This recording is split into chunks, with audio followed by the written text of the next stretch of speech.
ভর দুপুরে হাতে থামস আপ নিয়ে কোথায় যাচ্ছি। উফ, কি গরম! না না না, এটা এখন না, এটা হচ্ছে 1 মাস আগে। তো সেটা জানতে গেলে পুরো ভিডিওটা দেখতে হবে। তো নমস্কার সবাইকে, আমার চ্যানেলে তোমাদের আরও একবার স্বাগত। জানো তো, অনেক দিন হয়ে গেল ভিডিও ছাড়া হয়নি। তো তোমরা সবাই কেমন আছো অবশ্যই করে জানিও। জানো তো, স্কিনটা না পরপর কেমন একটা বিচ্ছিরি মতো হয়ে যাচ্ছে। এত পরিমাণে পিম্পল হচ্ছে। পিম্পলগুলো কোথায় হচ্ছে জানো তো? চোখের গোড়ায়, নালে কানের কাছে। তাই আমি নাম দিয়েছি লুকানো ব্রণ। আর দেখো, কোথাও বেরোলে আমি আর বোন মারামারি করবো না? আর সেটা কি হয় নাকি বলো? একটা চিরুনি নিয়ে তো দুজনকে মারামারি করতেই হবে। এত পরিমাণে রোদ ছিল, এদিকে মেঘলা এদিকে রোদ। আর টোটো তো অনেকক্ষণ ধরে ভিড় হয়েছিল বলে আমি একটা না থামস আপের সাথে একটা ক্যাডবেরি কিনেছিলাম, পট করে খেয়ে নিয়েছি। আর গরমে না ক্যাডবেরি রাখাই যাচ্ছে না, গলে যাচ্ছে। আর বলতে বলতে চলে এসেছি। তো কাদের বাড়িতে গেছিলাম সেটা দেখতে গেলে একটু ওয়েট করতে হবে। আর এখন চলছে অম্বুবাচী। এটা ছিল 1 মাস আগেকারের ভিডিও। অনেকক্ষণ ধরে বক বক বক বক করে যাচ্ছি। কাদের বাড়ি গেছিলাম সেটাই তো বলা হয়নি। এটা হচ্ছে আমাদের স্কুল ফ্রেন্ড সাথীদের বাড়ি গেছিলাম। ও না এখন ইঞ্জিনিয়ারিং পড়ে এখন গুজরাটে একটা জব করছে। তো বাড়ি এসছে, তাই জন্যই গেছিলাম।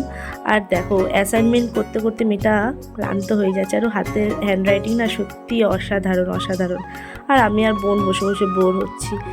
তারপরে দেখো আমাদের জন্য কাকিমা কি রান্না করেছে, বিরিয়ানি। বিরিয়ানিটা সেই ছিল। 1 মাস পরে ভিডিওটা এডিট করছি, কিন্তু এখনও জিভে জল চলে আসে। সত্যি সেদিনকার বিরিয়ানিটা সেই ছিল।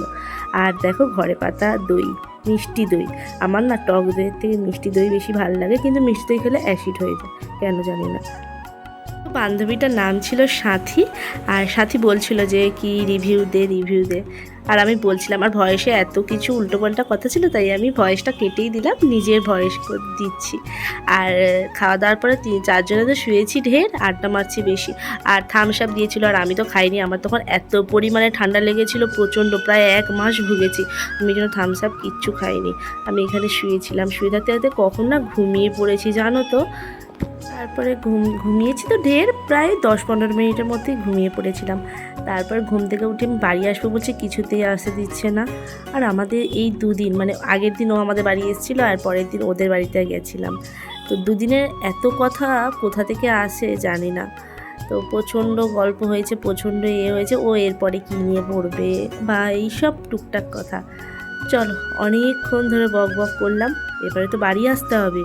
প্রায় 5:30 বেজে গেছিলো, সেই গেছিলাম 12:30টার দিকে। চলো, এখানেই আমি ভিডিওটা এন্ড করছি। ভালো লাগলে কিন্তু অবশ্যই লাইক করতে ভুলো না। টাটা সবাইকে।